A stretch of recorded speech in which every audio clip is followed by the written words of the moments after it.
এই জন্য তো প্রত্যেক মা বাবার উচিত, কারণ অনেক মা বলে আমার বেটা এরকম করছে, আমার বেটা খেতে দেয় না, আমার বেটা আমাকে ভালোভাবে রাখে না, আমাকে জায়গা দেয় না ঘরে। আমাদের সমাজে এরকম অনেক মানুষ আছে দেখবেন, যে ছেলে যখন বড় হলো বাবা মায়ের জায়গা ঘর থেকে বাইরে হয়ে গেল, কুকুরের জায়গা হলো ঘরে, কিন্তু বাবা মায়ের জায়গা হলো বৃদ্ধাশ্রমে।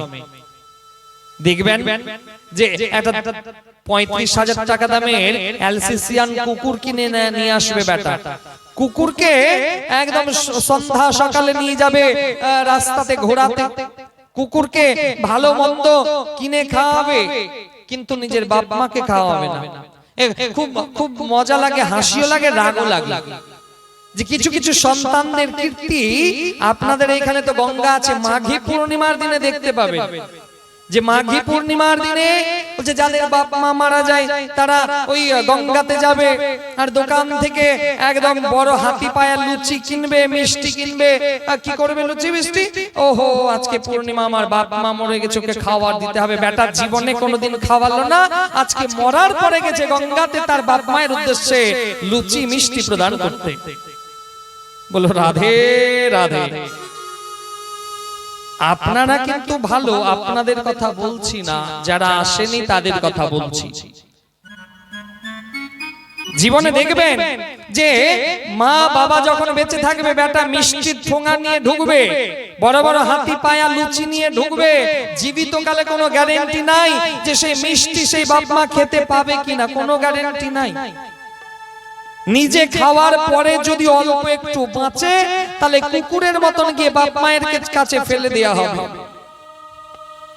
কিন্তু মরার পরে লোক দেখানোর জন্য, ওহো আমার বাবা মারা গেছে, আমার বাবা মালদার কানসাট খেতে পছন্দ করতো, তার শ্রাদ্ধে আমি দুটা করে কানসাট খাওয়াবো, আমার বাবার শ্রাদ্ধে কানসাট খাওয়ালে আমার বাবার আত্মতৃপ্তি হবে, আত্মা তৃপ্তি পেয়ে যাবে। তোর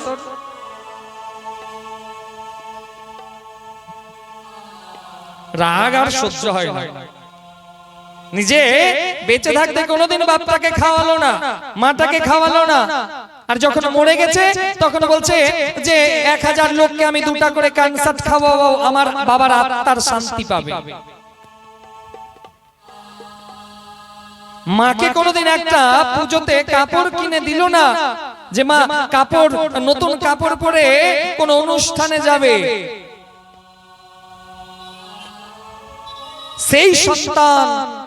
সেই সন্তান আবার লোক দেখানোর জন্য শ্বশুর বাড়িতে ব্যাগ ভরে নিয়ে যাবে, শাশুড়ি তার 14 গোষ্ঠীর জন্য কাপড়। আপনারা কিন্তু ভালো, আপনাদের কথা বলছি না, যারা আসেনি তাদের কথা বলছি। বলো রাধে রাধে। কারণ আমাদের সমাজে এরকম কিছু কিছু কুলাঙ্গার ছেলে আছে বাবা, যাদের বাপ মাকে 5 কিলো মৌসম্বি কিনে এনে খাওয়াবে না, কিন্তু শ্বশুর শাশুড়ি যদি আমাকে জামাইকে বলে দেয় যে একটু বাজারের একটু ফলটা কিনে নিয়ে আসবে, তাহলে সাথে সাথে চলে যাবে বাজার থেকে, এক পেটি কার্টুন ভরে শ্বশুর বাড়িতে ফল পৌঁছে যাবে, কিন্তু নিজের বাবা মায়ের জন্য একটা ফল জুটবে না। এইরকম অনেক সন্তান আমাদের সমাজে আছে, তাদেরকে লজ্জা, তাদেরকে ধিক্কার জানায়। এই জন্য নিজের পিতামাতার সম্মান সব থেকে আগে। দেবতার মন্দিরে দেবতাকে প্রণাম করার আগে নিজের বাড়িতে যে তোমার দেবতা আছে তাকে প্রণাম করো। মন্দিরে যাবে তুমি 10 বার প্রণাম করবে, একবারও দেবতার হাত তোমার মাথায় পড়বে না, কিন্তু তোমার বাড়িতে যে আসল দেবতা আছে তাকে যদি প্রণাম করবে সঙ্গে সঙ্গে সেই দেবতার হাত তোমার মাথায় পড়ে যাবে। এর থেকে আশীর্বাদ আর কি হতে পারে? এই জন্য লোক দেখানো ধর্ম বন্ধ করুন। ধর্ম হবে নিজের অন্তর জগৎ থেকে নিজের পিতামাতার সেবা করুন। আমাদের সনাতন ধর্ম শেখায় যে মরার পরে লোককে খাইয়ে কোনো লাভ হবে না, জীবিত কালে মাকে খাওয়াও, দেখবে সেটাই তোমার সব থেকে বড় পূজা হবে, সেটাই সব থেকে বড় তোমার প্রাপ্তি হবে।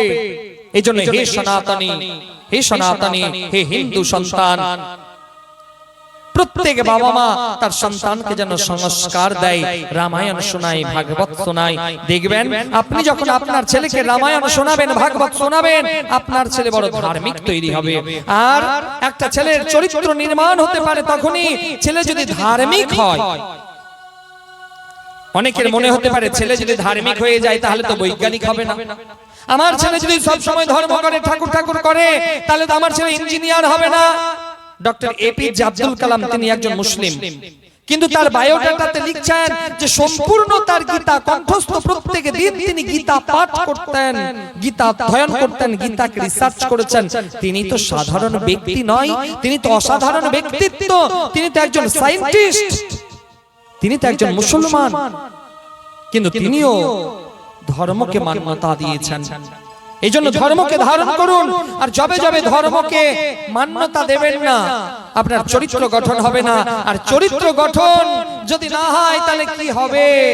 1 লাখ টাকার চাকরি করে চরিত্র গঠন যদি না হয় কি হবে? 1.5 লাখ টাকার চাকরি করে বাড়িতে একটা দেবীজি থাকবে আর বাইরেও একটা বান্ধবী থাকবে।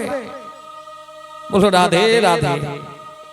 এখনকার বেশিরভাগ মানুষের চরিত্র এরকম হয়ে গেছে বাবা, যে অনেক বড় ব্যক্তিত্ব, অনেক বড় মানুষ, কিন্তু বাড়িতে তার একটা বিয়ে করা দেবীজি আছে, তবু তা সত্ত্বেও আবার ফোনে একটা মোবাইল একটা দেবীজি আছে। বলো রাধে রাধে। যারা বোঝার আছে বুঝে নিলে, এর থেকে আমি বেশি আর বলতে পারবো না। বলো রাধে রাধে। এই জন্য আগে সমাজকে চরিত্রবান হতে শেখান। সমাজ যদি চরিত্রবান হয় তাহলে সমাজের অগ্রগতি হবে, আর সমাজের চরিত্র যদি খারাপ হয়ে যায় তাহলে সেই সমাজের অগ্রগতি কোনোদিন হতে পারে না। এই জন্য সমাজকে আগে চরিত্রবান হতে হবে, চরিত্র নাশ হয়ে গেলে সেই সমাজের অগ্রগতি হবে না।